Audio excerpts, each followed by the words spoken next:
সম্মানিত বন্ধুগণ, আসসালামু আলাইকুম। দূরে কাছে দেশে অথবা দেশে বাইরে থেকে প্রিয় বন্ধুরা ঠিক এই মুহূর্তে যে যেখান থেকে বাস্তব জীবনের গল্প শোনার জন্য আমার সাথে জয়েন করেছেন, আমি আপন। আর যে আপন জীবনের গল্পের 839তম পর্বে আপনাকে বরাবরের মতো স্বাগতম জানাচ্ছি। বন্ধুরা, আজ আমি আপনাকে শোনাবো বন্দনগরী চট্টগ্রামের ছেলে মোহাম্মদ ইরফান হোসেনের জীবনের কলিজা কাঁপানো এক বাস্তব জীবন কাহিনী। বন্ধুরা, আজকের গল্পের টাইটেল যে বাবার কাছে বিয়ে দেওয়ার জন্য সন্তানসহ বউকে তালাক দিলেন। বন্ধুগণ, আয়না কথা বলে না। আপনি যখন আয়নার সামনে গিয়ে দাঁড়াবেন, আপনার গাল কাটা, আপনার মুখ বাঁকা, আয়না কিন্তু বলবে না যে আপনার গাল কাটা, আপনার মুখটা বাঁকা দেখাচ্ছে, আপনাকে খারাপ দেখাচ্ছে। এটা কিন্তু আয়না বলবে না। আপনি আয়নার দিকে তাকালে নিজেই বুঝতে পারবেন যে আপনার কোথায় মুখের মধ্যে কী আছে, আপনার মুখটা কেমন দেখাচ্ছে, কোথায় দাগ আছে, কোথায় ভালো আছে, আপনি নিজেই বুঝতে পারবেন। ঠিক তেমনি পৃথিবীর বড় আদালত হচ্ছে নিজের বিবেক। আপনি প্রতি রাতে ঘুমাতে যাওয়ার আগে যদি নিজের বিবেককে প্রশ্ন করেন যে আমি আজকে সারাদিন কয়টা ভালো কাজ করেছি, কয়টা খারাপ কাজ করেছি, তবে আপনি নিজেই বুঝতে পারবেন যে মৃত্যুর পর আপনি কি জান্নাতে যাবেন না জাহান্নামে যাবেন। এটার জন্য রোজ হাসরের ময়দান প্রয়োজন নাই, আল্লাহর অত বড় বিচার করার প্রয়োজন নাই। আপনি নিজেই বুঝতে পারবেন। যে আপনি পরীক্ষা দেওয়ার পরে একটা স্টুডেন্ট সে নিজেই বুঝতে পারে সে পাস করবে কি ফেল করবে। গল্পটা এমন একটা গল্প বন্ধু, আমার লজ্জাও লাগছে, কিন্তু বাস্তবতার খাতিরে প্রচারও করতে হচ্ছে। যাই হোক, আমি আশা করব শুরু থেকে শেষ পর্যন্ত চট্টগ্রামের ভাই ইরফান হোসেনের জীবনের বাস্তব গল্পটা আপনারা শুনবেন এবং গল্প শেষে ইরফান ভাইকে আপনার মতো করে একটা মন্তব্য কমেন্ট বক্সে লিখবেন। ধন্যবাদ সবাইকে। সম্মানিত বন্ধুগণ, আসসালামু আলাইকুম। আমার নাম মোহাম্মদ ইরফান হোসেন, আমার বাড়ি বন্দনগরী চট্টগ্রাম। বন্ধুগণ, আমি আমার জীবনের গল্পটা শুরু করার শুরুতে আপনাদেরকে আমার পরিবারের ব্যাপারে জানিয়ে রাখি। আমার পরিবারে আমি আছি, আমার বাবা আছে, মা আছে, তাছাড়া রয়েছে আমার দাদা দাদি সহ আমার বড় দুইজন জেঠু। চট্টগ্রাম শহর থেকে অনেক দূরে কোনো এক প্রত্যন্ত গ্রামে আমাদের পরিবারটা এক নিম্নবিত্ত পরিবার। আমার কোনো ভাই বোন নেই, আমি বাবা মায়ের একমাত্র সন্তান। তারপরেও আমাদের পরিবারে এমন একটা পরিবার যে আমাকে আমার পরিবার ঠিকমতো কাপড় চোপড় পরিয়ে ছোটোবেলায় রাখতে পারতো না। প্রচুর অভাব আর অনটনে আমার শৈশবের দিনগুলো কাটে। আমার বাবা যথেষ্ট পরিমাণের বেকার প্রকৃতির একজন লোক ছিল। আমার দুজন জেঠু আছে, তারা দুজনেই মোটামুটি খুব ভালো অবস্থার মধ্যে আছে। তারা দুজনেই অনেক ভালো ব্যবসা বাণিজ্য করছে, তাদের অবস্থান খুবই ভালো। কিন্তু আমার আব্বা বেকার একজন মানুষ, কোনো কাজ কাম করে না, সারাদিন বন্ধুবান্ধবের সাথে মাঠে ঘাটে ঘুরে বেড়ায় এবং যথেষ্ট পরিমাণের নেশা করে। এই জন্য আমার মায়ের সাথে আমার বাবার অলওয়েজে ঝগড়া হতো। কোনোভাবেই আমার মা বাবার মাঝে কোনো বনিবনতা ছিল না। মা বাবাকে পছন্দ করতো না, একইভাবে ভাবও আমার মাকে সহ্য করতে পারতো না। দুজনের মাঝে তুমুল পরিমাণ ঝগড়াঝাটি হতো। আমাদের পরিবারটাও ওই সময় আমার জেঠুরাই চালাইতো। আমার দুজন জেঠু ছিল, তারাও ভালো অবস্থানে ছিল, তারাই পরিবারটা চালাতো, সঙ্গে দাদা দাদিও কিছু টাকা পয়সা দিত। এরকম করে সময়গুলো সামনে থেকে কাটতে শুরু হয়। এরকম হতে হতে আমাদের পরিবারটা যেহেতু জেঠুই চালাইতো, একটা সময় আমার বড় যে জেঠু আছে তিনি আমার মায়ের উপরে একটু খারাপ নজর দিয়ে দেয়। আমার মা যথেষ্ট পরিমাণের নিম্নবিত্ত পরিবারে একটা মেয়ে ছিল। শুনেছিলাম আমার নানা ভাই নাকি পেশায় একজন রিক্সা চালক ছিল। আমার মা ও দেখতে শুনতে অনেক ভালো ছিল এবং লম্বা ফর্সা ছিল, সর্বদিক থেকে খুবই সুন্দর ছিল। আমার বাবা যখন কোনো কাজকাম করতো না, রাস্তায় ঘুরতো, বন্ডামি করতো এবং নেশা পানি করতো, আমার দাদা চিন্তা করলো দেখে শুনে যদি সুন্দর একটা মেয়েকে বিয়ে করে আনা যায়, দেন আমার বাবা বউয়ের দিকে তাকিয়ে হলেও সংসারের প্রতি মনোযোগ আসবে, বউয়ের দিকে তাকিয়ে হলেও সংসারের প্রতি আমার বাবার কাজ কামে মনোযোগ বাড়বে। এই চিন্তা করে আমার দাদা কিন্তু আমার মাকে একেবারে নিম্নবিত্ত একটা পরিবারে বিয়ে করে নিয়ে আসে, যে আমার মা দেখতে শুনতে ভালো, আমার বাবা হয়তো আমার মাকে পছন্দ করে সংসারের দিকে মনোযোগী হবে। কিন্তু তার কোনোটাই হলো না। আমার মা এই পরিবার আসার পর থেকে আমার বাবা আরও বেশি বেপরোয়া হয়ে উঠল। কোনোভাবেই কোনো কাজ কাম করে না, আগের মতো সে বন্ধুবান্ধবের সাথেই ঘুরে বেড়ায়, টোটো কোম্পানির ম্যানেজার, এগুলোই করে। তো যেহেতু জেঠুরাই সংসার চালাচ্ছে, একটা সময় বড় জেঠু আমার বাবার উপরে, আমার মায়ের উপরে খারাপ নজর দিতে শুরু করে। আমার মা গোসল করতে গেলে তিনি আমার মায়ের দিকে তাকিয়ে থাকে এবং সুযোগ পেলে আমার মায়ের গায়ে হাত দেওয়ার জন্য চেষ্টা করে। এই বিষয়গুলো আমার মা তখন কিছুটা বুঝতে পারে এবং বুঝতে পারার পরে একইভাবে আমার বাবার কাছে যখন বিচার দেয় যে তোমার বড় ভাই এরকম করে আমার সাথে খারাপ কিছু করার চেষ্টা করতেছে, তুমি এটার কিছু একটা করো। কিন্তু আমার বাবা আমার মায়ের কোনো বিচারে করলো না এবং বরাবরের মতো বলল যে আমার বড় ভাই আমার সংসার চালায়, আমার বড় ভাই যা কয় তুই তাই করতে হবে, আমার বড় ভাইয়ের কথার বাইরে যাওয়া যাবে না। আমার মা বাধ্য হয়ে একটা পর্যায়ে এই বিচারটা দিল আমার দাদাভাইয়ের কাছে। আমার দাদাভাইকে বললো যে দেখেন বড় ভাই তো এরকম এরকম করে, এখন আমি কি করব বলেন, উনি এগুলা করে। আমার দাদা তখন ভাবলো যে আমার আমার যদি জেঠুকে বলা হয়, জেঠু যদি রেগে যায় আমার মায়ের উপরে বা দাদার উপরে, যেহেতু দাদা তখন কোনো কিছুই করতো না, জেঠু আর মানে দুই জেঠুর ইনকামের উপরে মানে পুরোটা পরিবার চলতো। এক্ষেত্রে আমার দাদা তখন করলো কি, আমার বড় জেঠিমারে ডাকলো। আমার বড় জেঠিমারে ডেকে বললো যে দেখো বৌমা, এমন এমন ঘটনা, তোমার জামাই তো এটা করতেছে, এখন এটা তো ঠিক না, ইরফানের আম্মুর সাথে এগুলো করে, আর তুমি একটু তোমার জামাইরে বুঝিয়ে বললো। এই কথা আমার বড় জেঠিকে ভালোর জন্যই বলছিল, কিন্তু এই কথা বড় জেঠুকে বলার পরে, মানে বড় জেঠিমাকে বলার পরে পরিস্থিতি এতটাই ভয়ঙ্কর হয়ে গেল, বড় জেঠিমা মুহূর্তের ভিতরে এই ব্যাপারটা প্রত্যেকের মাঝে ছড়াই দিল। সবাইকে বলতে শুরু করলো যে হ্যাঁ, ইরফানের বাবা তো কোনো কাজ করেই না, ঘরে বসে বসে খায়, এবং আমার জামাই বিশেষ করে এই পুরো পরিবারটাকে চালায়, এবং এরপরে আমার জামাইয়ের নামের উপরে এরকম একটা বদনাম রটে দেওয়া হয়েছে। আমার জামাইকে এরকমভাবে বদনাম দেওয়া হয়েছে, আমার বড় জেঠিমা এবার পুরো বাড়ি মাথায় করে নিয়েছে। একইভাবে তখন খবরটা চলে যায় আমার জেঠুর কানে, এবং জেঠুর কানে যখন খবর চলে যায়, আমার জেঠু তখন করে কি, মানে দুপুরবেলা কোত্থেকে জানে আসার পরে আমার জেঠিমা ঝগড়া করে যে হ্যাঁ, ইরফানের আম্মুর দিকে নাকি তুমি খারাপ নজরে তাকাও, ইরফানের আম্মু আমার শ্বশুরের কাছে বিচার দিছে, এটাইটা বলে এই ভর দুপুরে এসে আমার জেঠু তখন আমার মাকে মারতে শুরু করে। আমার মাকে এত মারবেন, মানে এতভাবে মারে, মানে বলে বোঝাতে পারবো না, এত পরিমাণের আমার আম্মুকে মারার পরে আমার আম্মু সহ্য করতে পারে না, আমার আম্মু কান্নাকাটি করে যে এভাবে মাইরেন না, এবং মায়ের এক পর্যায়ে আমার মা তখন অজ্ঞান হয়ে যায়। জ্ঞান ফেরার পরে আমার মা ঘরের মধ্যে বসে কান্নাকাটি করতেছে। প্রায় 3টার দিকে নাকি আমার বাবা তখন বাড়িতে আসে, এবং বাড়িতে আসার পর আমার আম্মারে বলে ভাত দে। আমার আম্মা বলে উনি আমার মারছে, আমি ওনাদের এখান থেকে ভাত আনি নাই, কারণ তখন আমরা পৃথক হই নাই, একসাথেই ছিলাম। রান্নাবান্না সব এক চুলার মধ্যেই করা হতো, ওখান থেকে রান্নাবান্না মানে খাবার দাবার আনা হতো। তো আমার মা তখন বলতেছিল যে উনি এর সাথে ঝগড়া হয়েছে, আমাকে মারছে, আমি ওখান থেকে ভাত আনি নাই। দেন ভাত তরকারি আনলো না কেন? এবার আমার মায়ের উপরে আরও মার শুরু করলো আমার বাবা আরও মারতেছে যে তুই ভাত আনলি না কেন, তোরা মারছে, তুই ভাত কেন আনলি না। আমার আম্মাকে আরও মারে, একে তো জেঠু মারলো, এর উপরে জেঠিমা আমার মাকে গালাগালি করলো, আমার বাবাও এসে গায়ে হাত তুললো। আমার মা তখন এই সব বিষয়গুলো নিতে পারতেছিল না। একটা সময় আমার মা খুবভাবে কষ্ট পাইল, এবং পাওয়ার পরে মা চিন্তা করলো যে এই পরিবারে আসলে আমার মাকে কেউই মূল্যায়ন করছে না, যে যার মতো করে মারতেছে, এবং বান্দি দাসীর মতো আমার আম্মা এই পরিবারে কাজ করতেছে। তো আমার মা তখন একটা সময় রাতের বেলায় রাগ করে আমাকে নিয়ে আমার নানু বাড়িতে চলে গেছে, যে এই পরিবারে থাকবো না। নানু বাড়িতে গিয়ে আমার নানুর অবস্থা তো ভালো না, আমার নানু হচ্ছে রিক্সা চালাইতো, নানাভাই রিক্সা চালাইতো, একেবারে গরিব। তো সেই পরিবারে যাওয়ার পরও আমার মামারাও আছে, তো আমার মা তো আসলে ওখানেও কোনো ঠাঁই নেই। ওইখানে গিয়ে আমার মা মানে কোনো কাজ কাম করতে পারে না, ওখানে গিয়ে পড়ে আছে এমন একটা অবস্থার ভিতরে, খুবই খারাপ অবস্থা। যাই হোক, এই করতে করতে তখন আজাদ মুন্সি বলে একটা লোক আছে আমার নানার বাড়িতে। তো আমার মা তখন করলো কি, ওই আজাদ মুন্সির বাড়িতে গিয়ে কাজ করে। উনি 2 বিয়ে করছে, ওনার 2টা বউ আছে। তা 2টা বউ থাকার পরেও আমার মা ওই পরিবারে গিয়ে তখন কাজ করে দিত। ওনাদের ঘর দুয়ার পরিষ্কার করা, রান্নাবান্না করা থেকে শুরু করে যাবতীয় যত কাজ আছে সব কাজ আমার আম্মা করতো।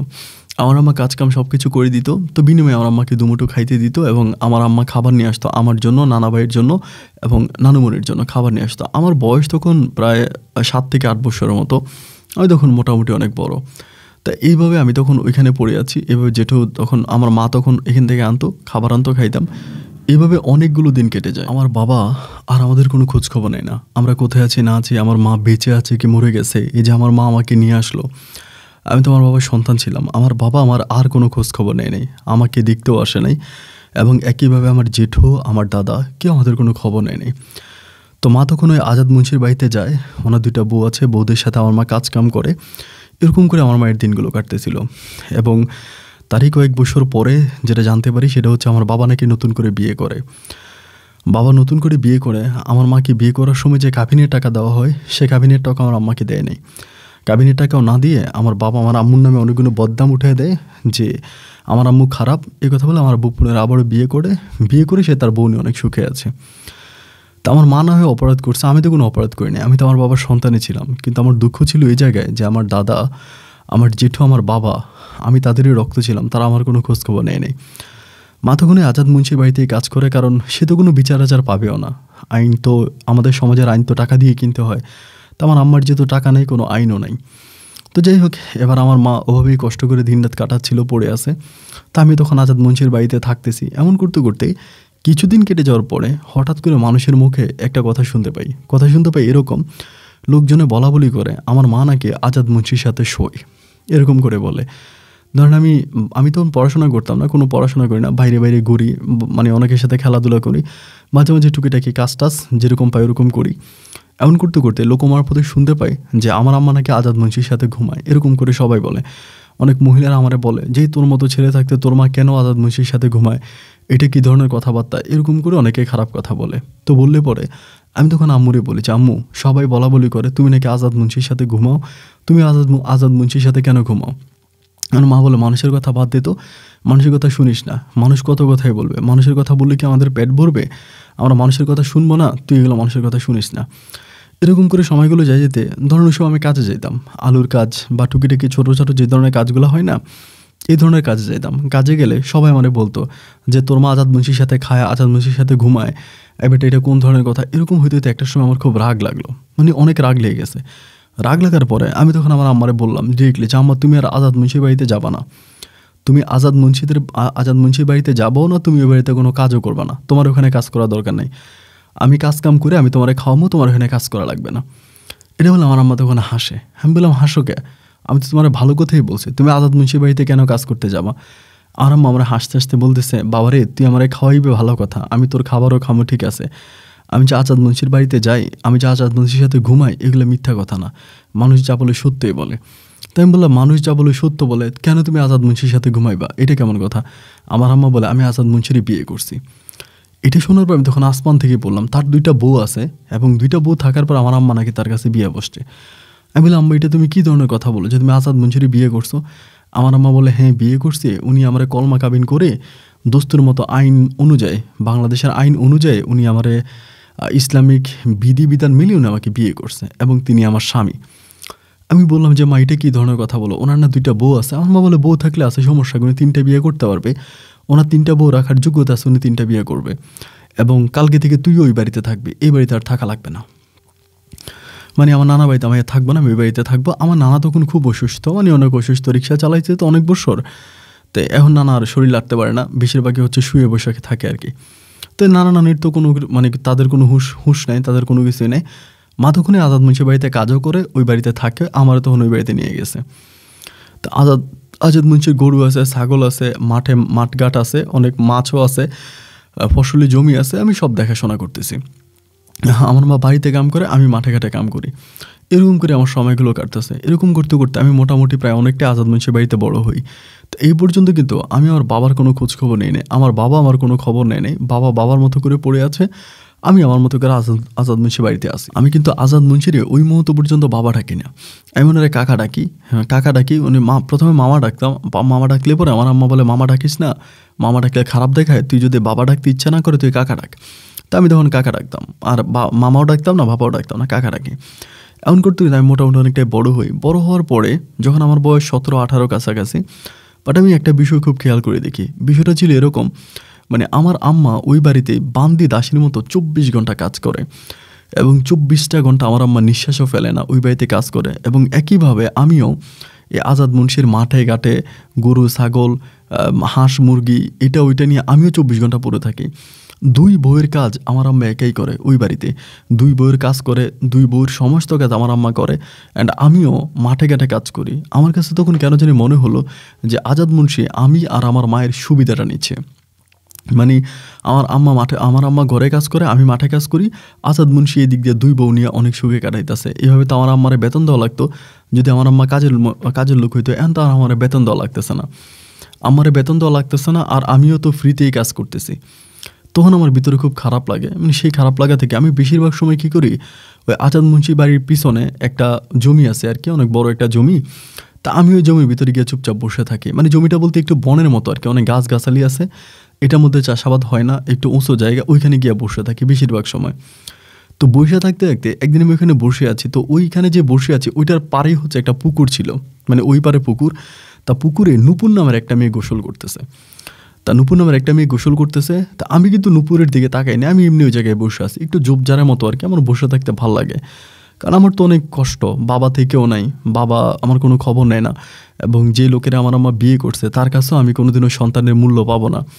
তো এরকম অবস্থা একটা জায়গার ভিতরে, বিলের ভিতরে বসে আছি, তো ওইখানে নূপুর গোসল করতেছে।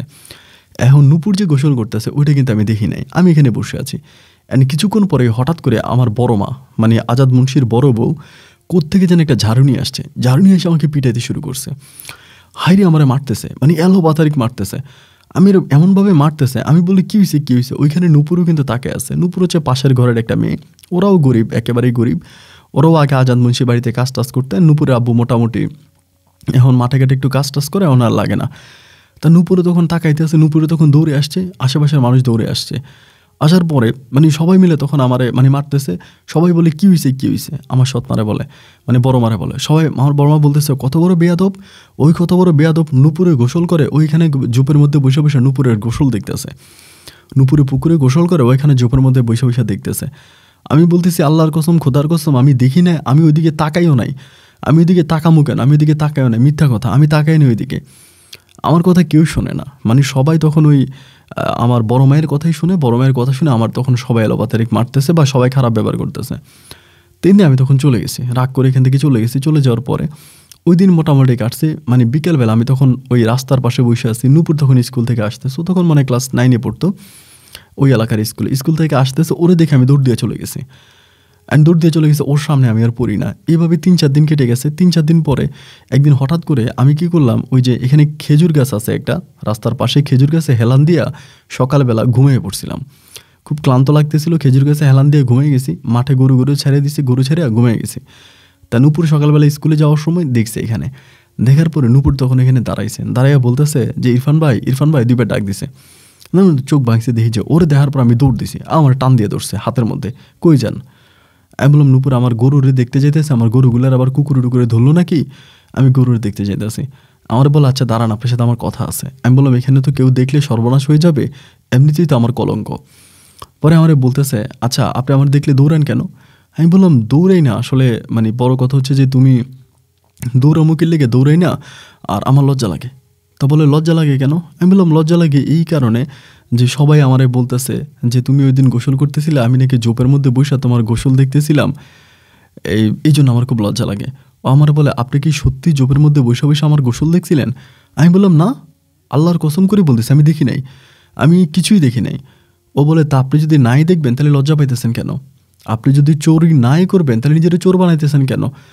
আমি বললাম যে না, সবাই যে বলছে এই জন্য আমার লজ্জা লাগতেছে। ও বলে আপনি চুরি করেন না, সবাই আপনার চোর বললে কি আপনি নিজের চোর দাবি করেন। আমি বলি না।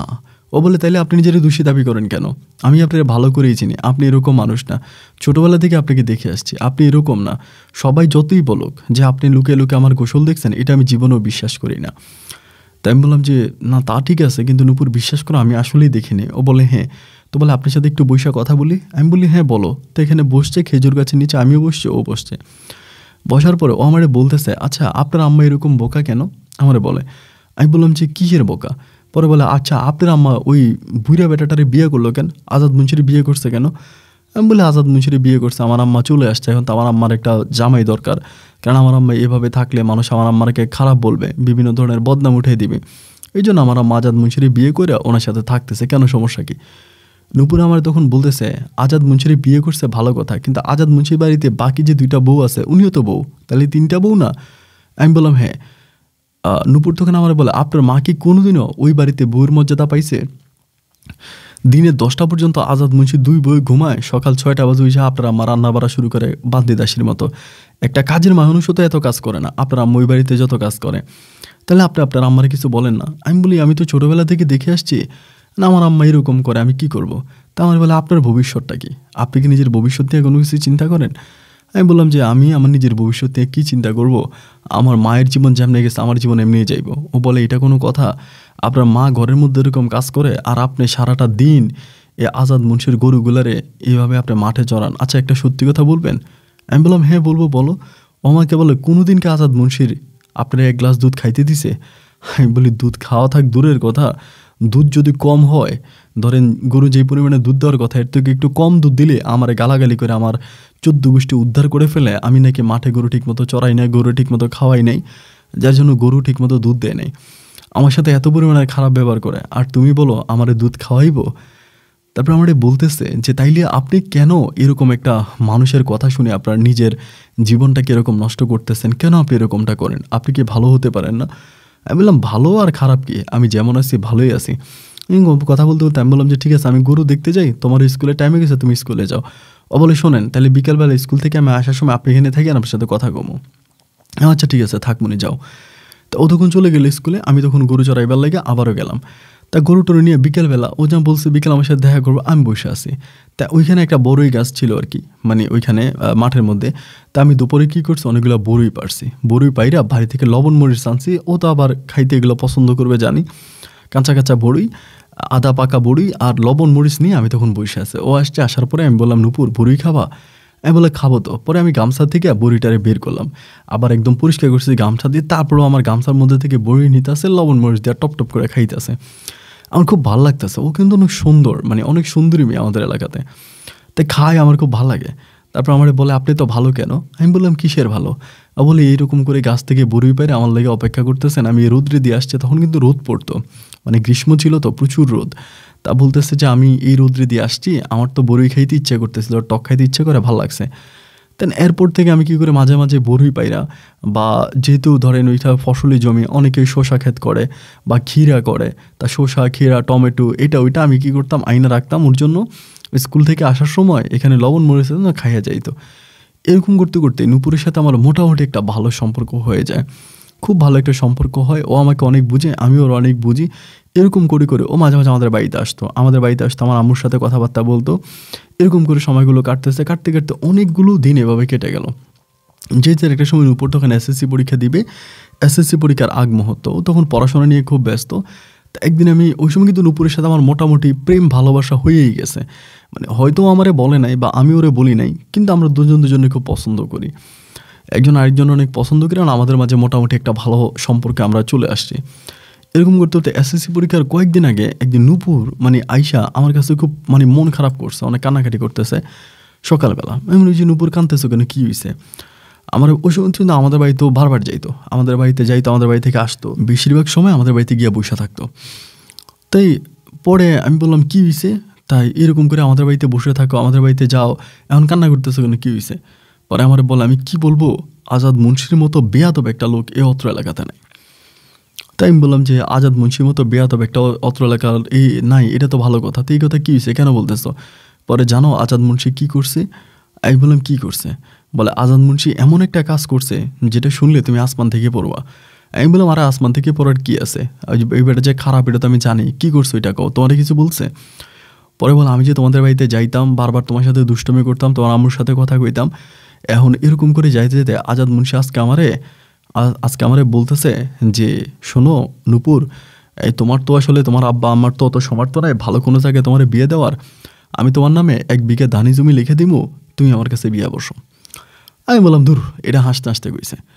ও বলে দেখো তুমি বলতেছো হাসতে হাসতে কইছে, এটা আমার কাছে এটা মনে হয় নাই। আমি বলি দূর, আজাদ মুন্সির 1 পা কবরে চলে গেছে, ওই কেমনে এখন তোমার বিয়ে করব? পরে আমারে বলে সত্যি তুমি কথাটা বিশ্বাস করো, আমি না মিথ্যা বলতেছি না। আমি বললাম দূর বাদ দাও তো, এরকম করে ওরা আমি স্কুলে পাঠাই দিছি না, দুপুরবেলা খাইতে গেছি। তো দুপুরবেলা ভাত খাইতে গেতে আমার আম্মা তখন আমার বলতেছে যে ইরফান তোর একটা কথা বলি বাবা। আমি বলি বলো না মা। আমার মা বলতেছে নূপুর মেয়েটারে বলিস তো আর আমাদের বাড়িতে না আসার জন্য দুপুরবেলা।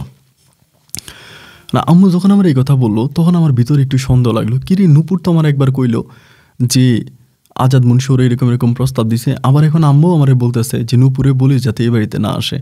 তা দুইটা বিষয় তখন আমার মাথার ভিতরে খুব ক্যাচ করে বসছে যে বিষয়টা কি, আম্মা যে কথা বললো নূপুর তো আমার একই কথা বললো, তাহলে ঘটনাটা কি? আমি তখন আমারে বললাম যে আম্মা কেন তুমি এরকম কথা বলতেছো কেন, নূপুর আমাদের বাড়িতে আসলে কী হয়েছে? আমার আম্মা বলে তোরে যেটা বলছে তুই সেটাই করবি, তুই নূপুরে বলিস যাতে আমাদের বাড়ির মধ্যে আর না আসে। নূপুরের দিকে একটা কুকুরের নজর পড়ছে।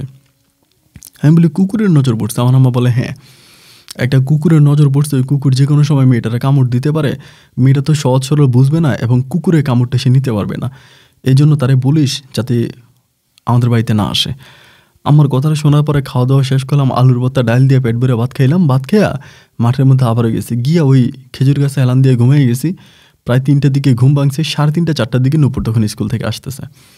তা আমি ওই দিন মানে মন খারাপ করে বসে আছি, নূপুর এসে বলতেছে কী ব্যাপার তোমার মন খারাপ কেন? আমি বললাম নূপুর বসো, তোমার সাথে একটু কথা বলি, আমি আসলে কি বলবো বুঝতে পারতেছি না। এখন এই ঘটনা মানে আম্মু চাচা বললো, সব কিছু ওরে বললাম। ও আমাকে বল আমি তোমারে বলছিলাম না যে তোমার ওই লুচ্চা বাপে আমার এটা বলছে, তার মানে এটা মিথ্যা না, দেখছো না তোমার আম্মু এটা বললো কেন? আমি বললাম বাদ দাও তো, এসব কথাবার্তা বাদ দাও। অ্যান্ড এই কথাবার্তার মধ্যেই এবার আমার আম্মু করলো কি, এই ঘটনার পরে যাক এটা এখানেই সমাধান হয়ে গেল। এবার নূপুর এসএসসি পরীক্ষা দিছে এবং মনে হয় এক সাবজেক্টে নূপুর ফেল করছে নাকি, নূপুর পরীক্ষা মানে ফেল করার পরে নূপুর তখন বাড়িতে। এই দিয়ে তখন আজাদ মুন্সি তখন তার আরও ছেলে মেয়ে তো আছে, অনেক ছেলে মেয়ে, তাই সবার নামে সয় সম্পত্তি ভাগ করে দিবে। মানে ওনার বড় ছেলে আমেরিকাতে যাবে, আমার সৎ ভাই আমেরিকাতে যাবে, ওনার নাকি 28 লাখ টাকা 30 লাখ টাকা লাগবে, উনি জমি বিক্রি করবো। উনি ঢাকায় পড়াশোনা চট্টগ্রামে পড়াশোনা করতো, উনি জমি বিক্রি করবো, জমি বিক্রি করে বিদেশ যাইব, তাই মানে কি আমেরিকা যাইব। পরে উনি জমি বিক্রি করতেছে বা অন্য জমিগুলো আজাদ মুন্সি তখন তার ছেলে মেয়েদের ভাগ করে দিতেছে।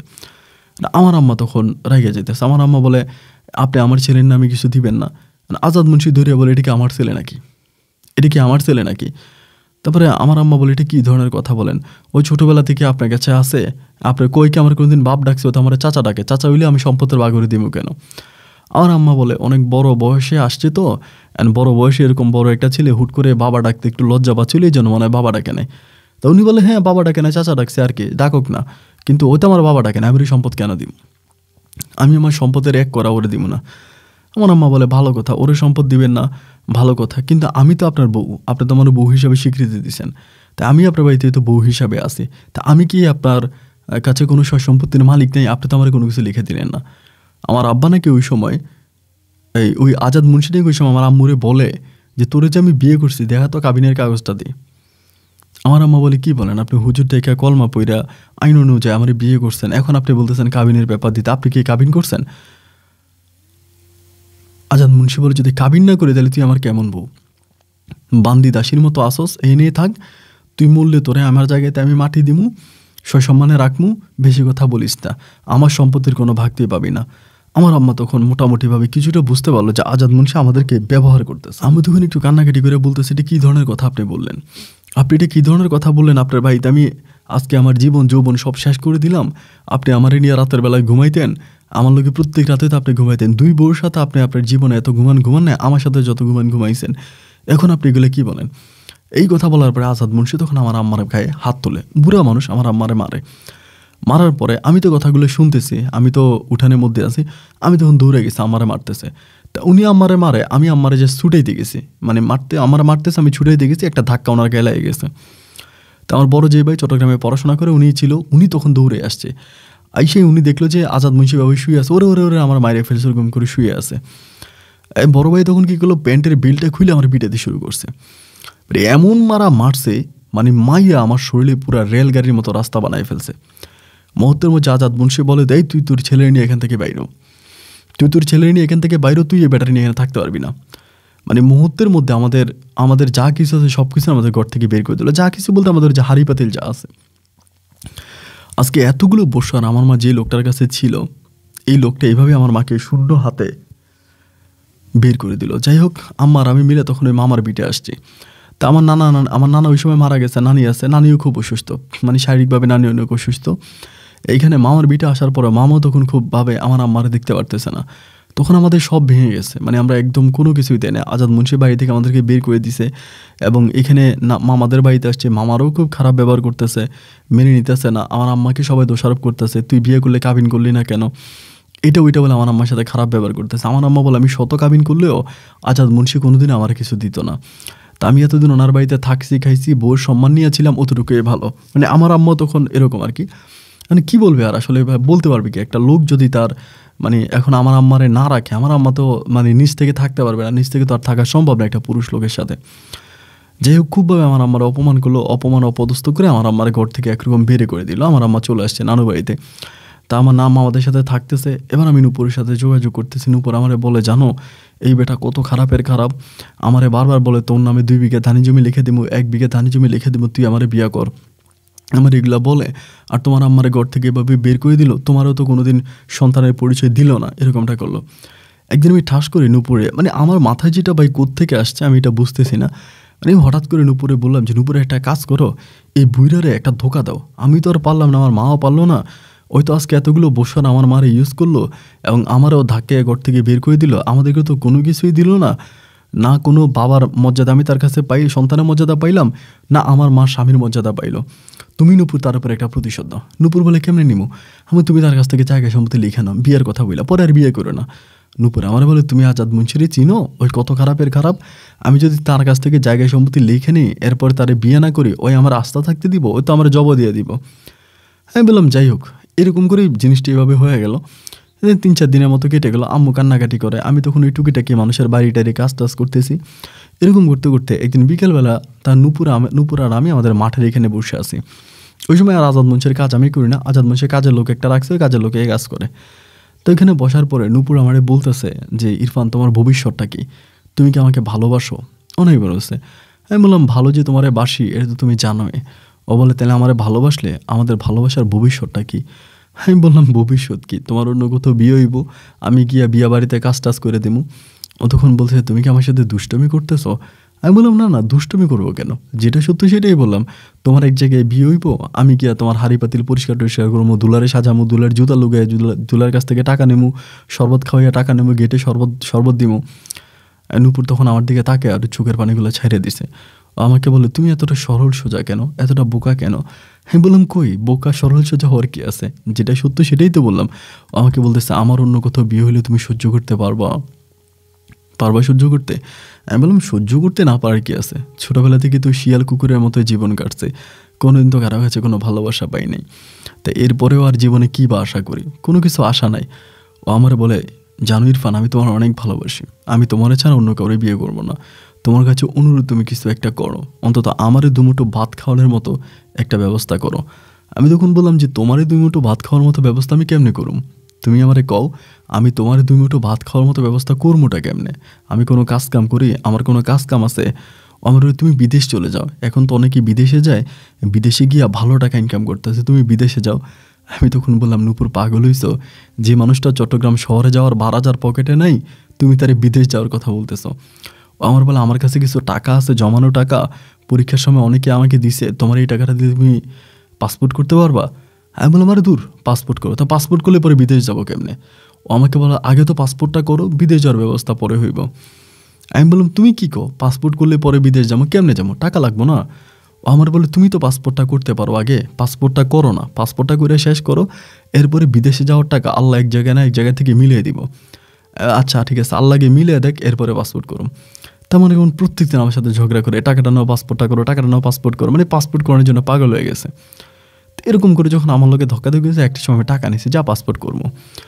তো টাকা দিলাম, আমি টাকা দিয়ে পাসপোর্ট করছি এবং মাসখানেকের ভিতরে পাসপোর্ট হাতে পাইছি।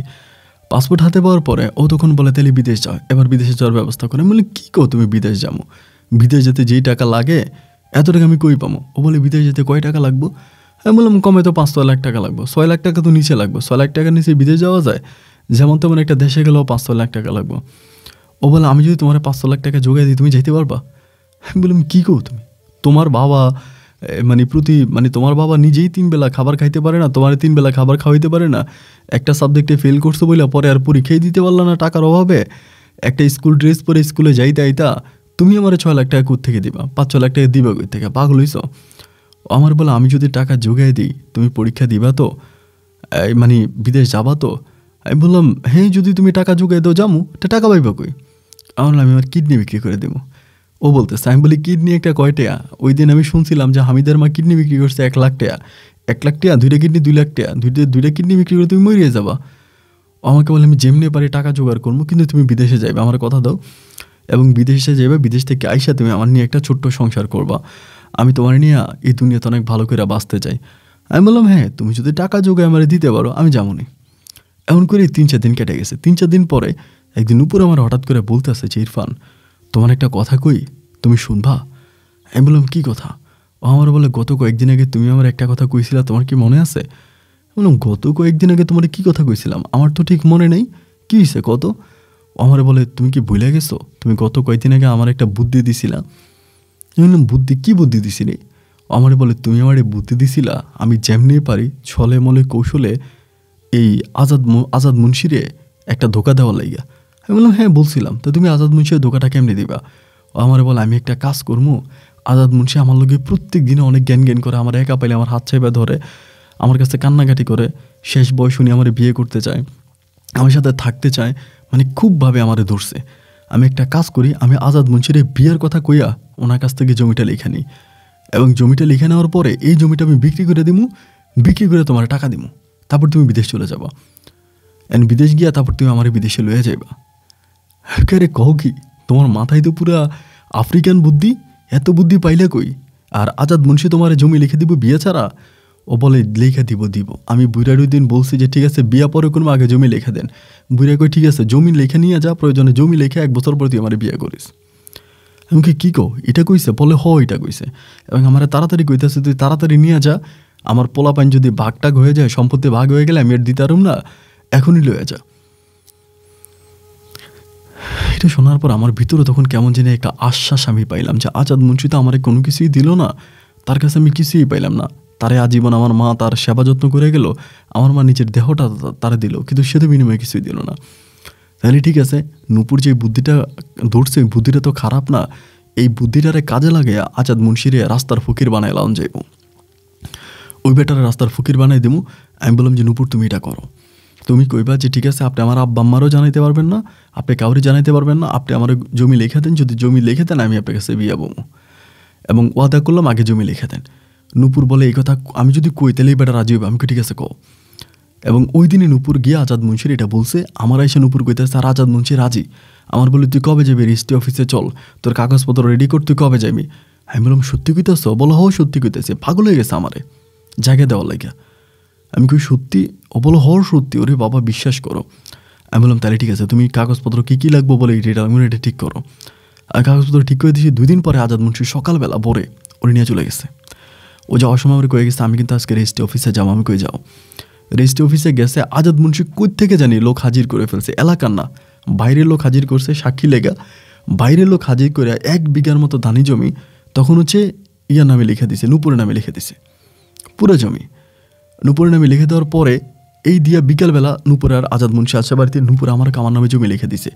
আমি দেখো নূপুর এখান থেকে মানে ওই যে স্ট্যাম্পটা হয় না, যে স্ট্যাম্পে দলিল লেখা হয়েছে, ওই স্ট্যাম্পে একটা ফটোকপি নিয়ে আসছে। আমার বলে দেখো ফটোকপি নিয়ে আসছে, এই যে ফটোকপি। বাইরে ভাই ফটোকপি দেখে তো আমি অবাক। ঠিকই আজাদ মুন্সি মানে দানপত্র দলিল করে দিছে যে 1 বিঘা ধানি জমি পুরো দান করে দিছে নূপুরের নামে। এবার আমি নূপুর তাইলে তো কাম হয়ে গেছে, এবার তুমি তো এখন লাখ টাকার মালিক। ও আমার বলে আমি এখন জমিটা বিক্রি করবো, এন্ড বিক্রি করে তোমার টাকা দিব, তুমি বিদেশ চলে যাবা। এবার তুমি বিদেশ চলে গেলে তুমি আমার বিদেশে নিয়ে যাবা, এরপরে আমরা দুজনেই মিলে বিদেশে একসাথে থাকবো, ওই আজাদ মুন্সি আর আমাকেও কিছু করতে পারবো না। আমি কইলাম আরে বুদ্ধি তো তোমার একেবারে জব্বর একখান, ঠিক আছে তাহলে এটাই করো। এরকম করে কথাবার্তা হইতেছে। এবার জমি বিক্রি করা যায় না, দলিল তো মাত্র হইছে, রেজিস্ট্রে মাত্র হইছে না, দলিল জমি বিক্রি করা যাইতেছে না। এরকম করে আমার কই তুমি গোপনে গোপনে লোক দেখো, এবং এমন লোক দেখবা যাতে আজাদ মুন্সির কানে না যায়।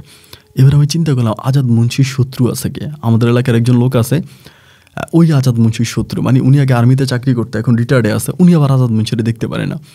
আজাদ মুন্সির সাথে ওনার খুব খারাপ সম্পর্ক। ওই লোকটা ভালো আছে, তিনি আগে আর্মিতে কাজ করতো, এখন এলাকাতে আছে। ওনার আবার ছেলেমেয়েরা সব মানে বিদেশে আছে, ভালো ভালো অবস্থানে আছে।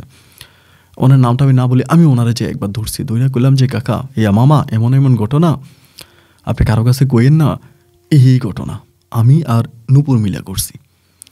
পরে কই কি কস? আমি কই আজাদ মুন্সি তো আমার আম্মারে সারা জীবন ব্যবহার করলো, এখন আমার আম্মা তো আজাদ মুন্সির কাছে কিছুই পাইল না, এখন নূপুরে আজাদ মুন্সির বিয়ে করবো এই কথা কইয়া নূপুরে আজাদ মুন্সির কাছ থেকে জায়গা নিছে। এখন আমি এই জায়গাটা বিক্রি করবো, করলে পরে এই টাকাটা আমি আমার মায়ের হাতে দিব, অ্যাটলিস্ট আমার আম্মা তো বাকি জীবনটা ভালো করে কাটাইতে পারবো। তা এবার উনি আমারে বলতেছে যে ইরফান একটা কাজ করি, টাকাটা নিয়ে তুই একটা লাইন করে লা, তুই যদি একটা লাইন হোস তাহলে তো তোর আম্মা ভালো থাকতে পারবো। আমি বলি তাইলে মামা আপনি আমার জায়গাটা বিক্রি করার ব্যবস্থা। উনি বললো আমি কিনবো, তোর মানে দলিলের কোনো কফি আছে? আমি বললাম আছে। পরে আমি বাড়ি থেকে দলিলের কফিটা আনছি, আইনা আজাদ মুন্সির ইয়ারে দেখাইলাম, এই ওনারে দেখাইলাম, এই আর্মি পার্সনটারে দেখাইলাম। দলিল দেখে উনি তখন বলতেছে আরে বাবা তাইলে তো জব্বার কাম হয়ে গেছে, এইরকম দলিল তাহলে তো এখন এটা তো ইয়ে হবে, ও তো চাইলে বিক্রি করতে পারবে। আমি বললাম যে আমাদের অত বেশি টাকার দরকার নেই, আপনি আমাদেরকে 6 লাখ টাকা জোগাড় করে দেন, 6 লাখ টাকা হইলে হইব। উনি বলে জমির দাম আছে বেটা 10 থেকে 15 লাখ টাকা, তুই 6 লাখ টাকা দিয়ে কী করবি? ধানি জমি হইলো, জমির অনেক দাম। পরে আমি বললাম যে আমার বেশি লাগবো না, আপনি 6 লাখ টাকা দেন, ও আপনার দলিল দিয়ে দিব। পরে উনি বলে 6 লাখ টাকা নেই, 8 লাখ টাকাই দিমো, তাহলে আমার কেউ দলিল করে দিতে, কারণ আমি পুরো টাকাই দিতাম। এখন পুরো টাকা দিয়ে তো আমি দিতে পারবো না, কি লেগে আমার তো জমি দখলে যাইতে হইব। আর আজাদ মুন্সি তো লোক খারাপ, হয়তো মামলা টামলাও করতে পারে। তো যদি মামলা টামলা করে, আমার মামলাতেও বেরোতে টাকা পয়সা লাগবে, তো তখন দেখা যায় যে আমি আর বেশি টাকা লাগে যেতে পারে। এই জন্য আমি এখন তোদেরকে 8 লাখ টাকাই দিব, আমার দলিল দিয়ে দে। আমি তখন গিয়ে নূপুরে বললাম, নূপুর তো এক পায়ে রাজি। নূপুর বলে ঠিক আছে। এবং এই যে ঘটনাগুলো ঘটাইতে আছে, এটা আমি, নূপুর আর ওই লোকটা ছাড়া এলাকার কেউ কিন্তু জানে না, এলাকার কাউরই বিষয়টা জানাই নেই।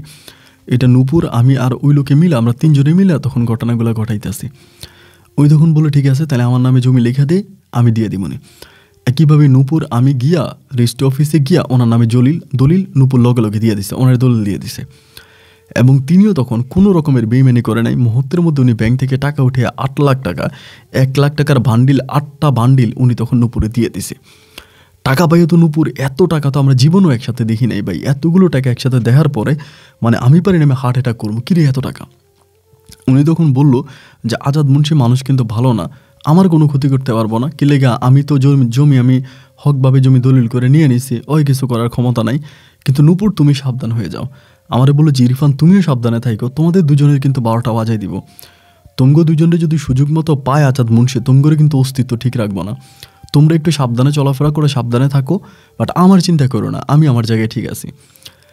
আমি বললাম যে ঠিক আছে, আলহামদুলিল্লাহ। আর কি, উনি ওনার জায়গায় যদি ঠিক থাকে তাহলে আর আমাদের কোনো সমস্যা নাই। 8 লাখ টাকা লয়ে গেছে গা।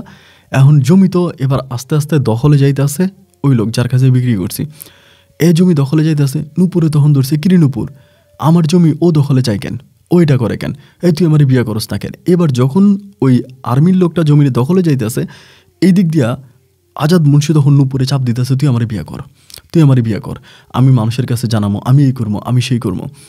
আমার আম্মাও কিন্তু জানে না যে নূপুরের লাগে আমার এরকম একটা সম্পর্ক আছে, এটা কিন্তু কেউ জানে না। শুধু ওই গ্রামের আমি আর নূপুর ছাড়া একটা কাক পক্ষীও জানে না যে নূপুরের লাগে আমার এরকম একটা সম্পর্ক চলতেছে। এবার যখন আজাদ মুন্সি নূপুরে চাপ দিতেছে, তুই জমি লেখা দে, জমি লেখা দে, আমার নামে জমি নিয়ে গেছিস, আমার কাছে বিয়া বয়স না কেন, আমি তোর বাপ্পারে জানাবো, চেয়ারম্যানে জানাবো, মেম্বারে জানাবো। এবার নূপুর পড়ে গেছে বিপদে, সে আর কোনোভাবে। আর আমি এখান থেকে টাকাটা নিয়ে 50,000 টাকা এক জায়গায় পাসপোর্ট সহ জমা দিছি ভিসা লাগানোর লেগে। আমাদের এলাকা না, আমাদের এলাকা থেকে মোটামুটি দূরে এক লোকের কাছে জমা দিয়েছি, সে বলতেছে আমার ভিসা লাগবে। কাতারে জমা দিয়েছিলাম, কাতারে ভিসা লাগবে। এই কথা বলতেছে, কাতারে ভিসা লাগবে, সমস্যা নাই, আপনি একটু অপেক্ষা করেন। আর এদিক দিয়ে তো অপেক্ষা করা সম্ভব হইতেছে না, আজাদ মুন্সি তো পারতেছে না নূপুরের ঘর থেকে উঠে নিয়ে যাইব। এবং লোকজন নিয়ে মানে প্রচুর পরিমাণে সে ক্রাউড করতেছে, অনেক ঝামেলা করতেছে। একসময় নূপুর বলতেছে যে ইরফান এখানে থাকা তো আর সম্ভব না, এখানে থাকলে তো যে কোনো সময় আজাদ মুন্সি আমার বাড়ি থেকে উঠে নিয়ে যাইব, বাড়ি থেকে উঠে নিয়ে যাবে, এমন একটা পরিবেশ। তার ছেলেরাও তার পক্ষে, সবাই তার পক্ষে। একদিন গুটগুটে রাতের অন্ধকারে আমি আর নূপুর তখন পালাইলাম, কারণ পালানো ছাড়া তো কোনো রাস্তা নেই। নূপুর আর আমি পালাই গেলাম। কিন্তু আমি পালাই গেছি, আমার মা কিন্তু এটা কাউরে বলে নাই। আমি মায়ের সাথে ফোনে যোগাযোগ করি, মা আমারে বলে আমি কারো কাছে বলি না তুই যে পালাইছিস। আমি বললাম আম্মা কারো কাছে বইল না, শুধু ওই সময় আমি আম্মুরে জানাইছি যে আম্মু আমি নূপুরে নিয়ে পালাই গেছি। আর আজাদ মুন্সি তো মানে ওর হার্ট অ্যাটাক করার মতো অবস্থা, যখন নূপুর পালাই গেছে সবার কাছে বলতেছে আমার জমি আমি নূপুরের আমি লিখে দিছি, ও বলছে আমার কাছে বিয়ে বসবো। আর এদিক দিয়ে ওই আর্মির লোকটা গিয়ে জমিটা দখল করে ফেলছে। উনি গিয়ে জমি দখল নিয়ে নিছে। আজাদ মুন্সি আবার মধ্যে দিয়ে হায় হায় হায় হায় হায় হায়, না পারে জমি নিয়ে যাইতে, কারণ জমি তো আইনত এখন উনি মালিক, উনি নামে দলিল হয়েছে, উনি এখন জমি দখলে চলে গেছে। আর এদিক দিয়ে নূপুর তো পালাই গেছে, এখন উনি নূপুরে খুঁজে পায় না। এই নূপুরে বাপের কাছে যায়, মায়ের কাছে যায়, ওরা বলে আমরা জানি কি, আপনি নূপুরের নামে জমি লিখে দিয়েছেন, আপনি কি আমাদেরকে জিজ্ঞেস করছেন, আমাদেরকে বলছেন, আমাদেরকে তো কিছু বলেন নাই, আপনি জমি দিয়েছেন আপনি জানেন, এখন আমরা কি জানি। উনি এবার এলাকার চেয়ারম্যানের কাছে যায়, মেম্বারের কাছে যায়, সবাই তখন মানে ওনার তো টাকা আছে, পয়সা আছে, ক্ষমতা আছে, সবাই ওনার পক্ষে। হ্যাঁ নূপুরে পাইলে ওই করবো, নূপুরে পাইলে ওই করবো, এত বড় সাহস, বেয়াদব মেয়ে, বিয়ের কথা কইয়া জায়গায় লিখে নিল, এখন মেয়ে কই পালাইছে। এই আজাদ মুন্সি তখন নূপুরে পাগলের মতো খুঁজতেছে। আমি আর নূপুর তখন চট্টগ্রাম শহরে চলে গেছি। গিয়ে আমাদের কাছে তো মসমসা টাকা আছে, ওই টাকা দিয়ে আমরা ঘরটর ভাড়া করে আরাম আশ করে থাকতেছি। আর আম্মারে ফোন দিতেছে, আম্মা আমারে বারবার বলে সাবধানে থাকিস, আজাদ মুন্সি কিন্তু খারাপ, পাইলে কিন্তু একদম গুলি করে মাইরা লাইব, তোরা সাবধানে থাকিস। আমরা কিন্তু সাবধানে আছি, নূপুরও সাবধানে, আমিও সাবধানে। এরকম করে থাকতে থাকতে একটা পর্যায়ে আলহামদুলিল্লাহ আমার ভিসা লাগিয়ে গেছে। যেখানে কাতারে ভিসা জমা দিয়েছিলাম পাসপোর্ট সহ, পাসপোর্টে টাকা দিয়েছিলাম, ওইখানে ভিসা লাগছে, ওই লোকে বলতেছে টাকা লাগবে, টাকা নিয়ে আসেন। আমিও নূপুরে, আমাদের তো হ্যান্ড ক্যাশ টাকা, টাকা তো আমাদের ব্যাগের মধ্যে, টাকা নিয়ে গেছি, ওনারা টাকা দিছি, 21 দিনের মধ্যে আমার ফ্লাইট করাই দিছে। আমার ফ্লাইট হয়ে গেছে। আমার যেদিন চট্টগ্রাম বিমানবন্দর থেকে ফ্লাইট হয়েছে, আমার আম্মা ওই দিন আসছে। আমার আম্মা আসছে, আমার নূপুরের সাথে কথাবার্তা বলছে, বইলা নূপুরে আমার আম্মা ওইখানে রাইখা, নূপুরে রাইখা আমার আম্মা তখন চলে গেছে আবার গ্রামে, বাড়িতে চলে গেছে। বাড়িতে চলে যাওয়ার পর আমি তখন বিদেশে চলে গেছি। বিদেশে গিয়া আমারে টাকা পয়সা দিতেছি।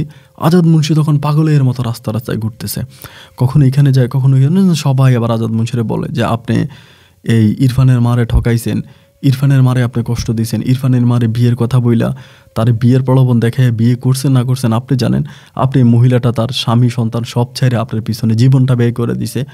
এই আজাদ মুন্সি আবার high high high high high high করতে করতে এবার হঠাৎ করে বলতেছে আমার আম্মারে ঘরে নিয়ে যাইব। আমি তখন বিদেশ, আমি কিন্তু জানি না।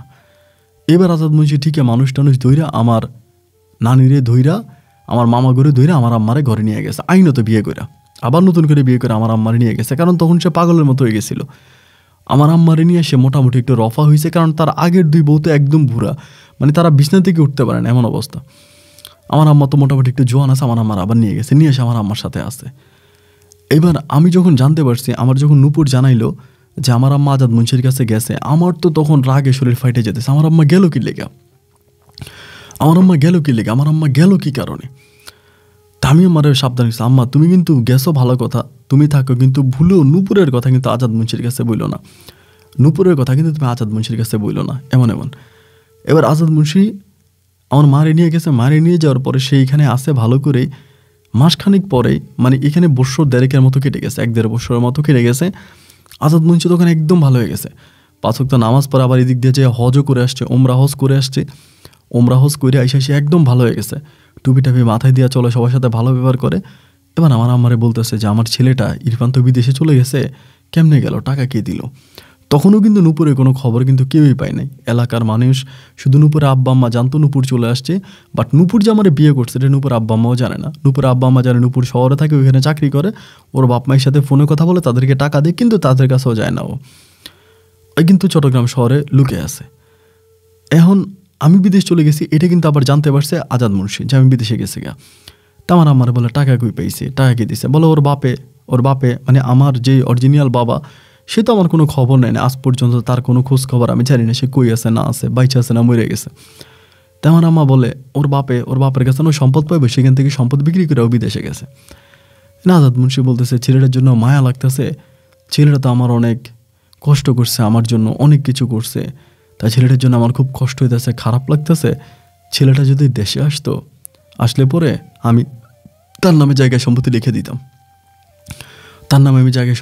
দিতাম, সে যদি দেশে আসতো আমি তার জায়গায় সম্পত্তি দিতাম, এটা বলতেছে। আমার আম্মা বলে জায়গায় সম্পত্তি তো দরকার নেই, ওদের বিদেশে আছে, আপনার নামে ওর জন্য দোয়া করেন, ওরা দোয়া করলে ভালো, জায়গায় সম্পত্তি লাগবে না, বিদেশে আছে, ভালো আছে, আমার ছেলে, আপনি আমার কলজা টুকরা লেগে দোয়া করেন, আল্লাহর কাছে হাত তুলে, আল্লাহ আমার ছেলেটারে ভালো রাখে, আর জায়গায় সম্পত্তি আপনার লাগবে না, আপনি ভালো থাকেন, আপনি ঠিকমতো চলেন, এগুলো বলার পরে এরকম করতে করতে আজাদ মুন্সি আমার আম্মারে বারবার করে নূপুরের ব্যাপারে কিছু জানো, নূপুর কই গেছে। আমার আম্মা হঠাৎ করে এবার আজাদ মুন্সিরে বলতেছে, মানে ওই যে স্বামী স্ত্রী একসাথে থাকতে থাকতে ওদের মাঝে একটা মিল মহব্বত হয়ে গেছে না, এখন আজাদ মুন্সি ভালো, 5 ওয়াক্ত নামাজ পড়ে মসজিদে যায়। আমার আম্মা তো মনে করছে লোক ভালো হয়ে গেছে। সে জায়গা থেকে আমার আম্মা তখন বইলা দিছে, কিন্তু চালাকি করে বিয়ের কথা বলে নাই। আমার আম্মা বলে ইরফান তো নূপুরে বিয়ে করব, যার জন্য নূপুরে আমি এক জায়গায় লুকিয়ে রাখছি, ইরফান দেশে আসলে নূপুরে নিয়ে এব। আজাদ মুন্সি বলে কই লুকিয়ে রাখছো? বলে তুমি তো আবার নূপুরে বিয়ে করার লেগে পাগল হয়ে গেছিলা, এই জন্য আমি নূপুরে লুকিয়ে রাখছি চট্টগ্রামে, ওইখানে নূপুর আছে, যদি বাড়িতে আসে, ইরফান বাড়িতে আসলে নূপুরে বিয়ে করব। আজাদ মুন্সি তখন আমার আম্মারে বলতেছে, তুমি আমার এতটা খারাপ মনে করলা, আমি বিয়ে করতে চাইছি ঠিক আছে, কিন্তু এখন তো আমি হজ করছি, হাজি মানুষ, নামাজ রোজা করতেছি, দিনের পথে চলতেছি, ইসলামের পথে চলতেছি, মসজিদ মাদ্রাসা নিয়ে ব্যস্ত আছে, এখন কি আর আমার এসব করার মতো বয়স আছে? আমি তো সব ছেড়ে দিছি, আমি তো ভালো হয়ে গেছি। তা নূপুর যদি ইরফান যদি নূপুরের বিয়ে করে, আমি নিজে থাইকা এলাকাবাসীরা জানাইয়া ঢাকঢোল পিটাইয়া আমি নূপুরের কাছে ইরফানের বিয়ে দিব। আরে এই ইরফান নূপুরের বিয়ে করবো, আমার তো কোনো সমস্যা নাই, আমি আরও 10 গ্রাম জানাবো, আমার যে সম্পত্তি আছে আমি ইরফানের নামে লিখে দিব, ইরফান তো আমার ছেলে, হিসাব করলে তো ইরফান আমার ছেলে, তাহলে আমি তার নামে সম্পত্তি লিখে দিই, আমার সমস্যা নেই। এবার আমার আম্মা কী করে আস্তে আস্তে নুপুরের লোক কথা কয়, আজাদ মুন্সি আমার নুপুরে মা মা মা মা মা মা বলে কথা কয়। এবার একদিন আজাদ মুন্সি ঠিকই নুপুরের লোক কথা কইছে, আমার আম্মা কথা বলাই দিছে কেমন আছো নুপুর, ভালো আছো। আজাদ মুন্সিও কথা কইছে যে ঠিক আছে, যা হবার তা হইছে, আর তুই জায়গাটা বেচে টাকাটা কী করছস? নুপুর বলে আমি টাকা আমি ব্যাংকে রাখছি, আমার ভবিষ্যতের জন্য আমি গার্মেন্টস এখন চাকরি করে আমি ভালো আছি। বলো আচ্ছা তুই ভালো থাক, আমার তো টাকা পয়সার অভাব নাই, তোর জায়গাটা দিছিলাম তুই বিক্রি করে দিচ্ছ, যা। মানে এমন একটা লোকের কাছে বিক্রি করছে, হে তো আমার শত্রু, আচ্ছা যাই তুই ভালো থাকিস। এরকম করতে করতে আজাদ মুন্সি কিন্তু আমার নুপুরের আর খবর নেয় না। এবং নুপুর আস্তে আস্তে বাড়িতে আসতেছে, ওর বাপ মায়ের কাছে আসতেছে, ওর বাপ মায়ের খোঁজ খবর নিতেছে। এরকম করতে করতে আমার আম্মা এবার নুপুরে বাড়িতে নেওয়া শুরু করছে, মানে আজাদ মুন্সি বাড়িতে। যেহেতু আমি নুপুরে বিয়ে করছি, আইনত নুপুর আমার বউ, এই কারণে আমার নুপুরে আমার আম্মা বাড়িতে নিতেছে, ঘরে নিতেছে। কিন্তু বিয়ের ব্যাপারটা আমার কিন্তু কাউরে জানাই নাই, এলাকাবাসী, গ্রামবাসী, লোকবাসী কাউরে আমার আম্মা বলে নাই যে আমি নুপুরে বিয়ে করছি। আমার বিষয়টা পুরো ধামাচাপা দিয়ে রাখছে, আমি দেশে আসবো, অনুষ্ঠান করে তারপরে বিয়ে করবো। আর এই অবস্থার ভিতরে আমার ভাইরা কিন্তু, আমার যে সৎ ভাই বোনরা আছে, এরা কিন্তু আর এগুলো মানতে পারতেছে না। এই যে আজাদ মুন্সি আমার আম্মার কাছে থাকতেছে, আমার আম্মার লোকে ঘুমাইতেছে, আবার নতুন করে কাগজপত্র করে আমার আম্মারে বিয়ে করে আনছে, এগুলো কিন্তু তার ছেলেরা মানতেছে না, যে কেন আবার ওরে বিয়ে করে আনলো বা কেন এগুলো করলো, কিন্তু মানতেছে না। এর উপরে আমার নামে সম্পদ লিখে দিলেও সমস্যা। এর ভিতরে আমার আম্মারে বলতেছে, এটা প্রায় 2 বছর কেটে গেছে, আমার কাতারে যাওয়ার 2 বছর পরে। তখন কিন্তু নুপুর আমার আম্মার কাছেই থাকতেছে, আমার আম্মুর কাছেই থাকে, অলওয়েজ আমার আম্মুর কাছে থাকে, আজাদ মুন্সি বাড়িতেই থাকে। আর আজাদ মুন্সির ছেলে মেয়ের কথা আজাদ মুন্সি শোনে না, বউদের কথাও শোনে না। ওই বলে এই বেশি কথা বলে এই করবো সেই করবো, মানে আমি আমার সয় সম্পত্তি সব মানুষের নামে লিখে দিব। তো বাপের নামে যেহেতু সম্পত্তি আছে, ওই ভয়ে ওর ছেলে মেয়েরাও কোনো কিছু করে না, সবাই চুপ হয়ে গেছে। এই অবস্থার ভিতরে নুপুর আমার আম্মা একসাথে থাকে। তো নুপুর যদি আমার আম্মুর সাথে থাকে, আমার জন্য ভালো, যে নুপুর আমার আম্মুর খোঁজ খবর নিতে পারতেছে, আমার আম্মুর সেবা যত্ন করতে পারতেছে, এটা তো আমার জন্যই ভালো। তাই আমি বললাম যে নুপুর আমার আম্মুর সাথে থাকো। কিন্তু বিয়ের ব্যাপারটা আমি আর নুপুর আর আমার মা ছাড়া দুনিয়ার কেউ কিন্তু জানে না, সবাই ব্যাপারটাতে জানে না। এরকম করতে করতে একটা পর্যায়ে আমার আম্মারে তখন আজাদ মুন্সি বলতেছে, আমার তো বয়স হয়ে যাইতেছে, আমার সন্তানের আমারে চাপ টাপ দিয়ে আমার জায়গায় সম্পত্তি সব আমার কাছ থেকে লিখে নিব, তুমি ইরফানরে দেশে আসতে গো, ইরফানরে দেশে আসলে আমি ইরফানের সাথে নুপুরের বিয়ে করাই দিব, বিয়ে করাই দিয়া আমি জায়গা যতটুকু পাইবো ইরফানে, আমি ইরফানের নামে লিখে দিব। আমার আম্মা আমারে বলতেছে যে ইরফান তুই দেশে আয়। আমি বললাম আম্মু দেশে যাবো, ভালো কথা। আমি তখন দেশে গেছি। দেশে যাওয়ার পরেই আমি জাস্ট দেশে গেছি রে, আমার ওই সৎ এক ভাইয়ের সাথে এই আজাদ মুন্সি ঝগড়া লেগে আমার এক ভাই আমার এই আজাদ মুন্সি বাড়িতে মাথা ফাটাই ফেলছে যে তুই বেটা ভালো না, তুই খারাপ, তুই বিয়া করস, যুবতী মাইয়া লইয়া থাকস। আরে মারার পর আজাদ মুন্সি তখন এই ছেলের নামে দিচ্ছে মামলা থানাতে। মামলা দেওয়ার পরে পুলিশ ওই ছেলের দৌড়াইতেছে, আজাদ মুন্সি একটা ঝামেলায় পড়ে গেছে। ওই সময় গেছি আমি বাড়িতে। আর বাড়িতে যাওয়ার পর আমার আম্মা বলে বিয়ের ব্যাপারটা এখনই জানানো যাইব না, এখন যদি বিয়ের ব্যাপারটা জানাজানি হয়ে যায়, নুপুর এখানে থাকে বা তুইও নুপুরে বিয়ে করে আসস, অলরেডি তো একটা মামলা হয়ে গেছে আজাদ মুন্সির নামে, আজাদ মুন্সিও মামলা দিছে, ওই পোলাও মামলা দিছে, বাপ পুতের মাঝে এখন খুব ঝামেলা হইতেছে, এই সময় তুই ঝামেলা করিস না, তুই চলে যা, প্রয়োজনে তুই আবার আসিস, নুপুরে নিয়ে কয়দিন কোথাও থাইকে আয়। এই কথা বলার পর আমি বললাম যে নুপুরে নিয়ে বাড়িতে থাকিস না, তুই চলে যা নুপুরে নিয়ে। তাই আমি চট্টগ্রাম থেকে নুপুরে নিয়ে প্রায় 1 মাসের জন্য চলে গেছি কক্সবাজার। আমি আর নুপুর কক্সবাজার চলে গেছি, 1 মাস থাকি নাই, প্রায় 20-22 দিনের মতো আমি কক্সবাজার ছিলাম নুপুরে নিয়ে। এদিক দিয়ে বাড়িতে তো মামলা হামলা, পুলিশ আইতে আছে, এদিক দিয়ে মানুষের ঝামেলা, বাপ পুতের মাঝে বহুত মারামারি। এই আজাদ মুন্সি যাইতে আসে ওরে মারার জন্য, ও আজাদ মুন্সিরে মারতে আসতেছে, মানে বাপ পুতের মাঝে অনেক ঝামেলা।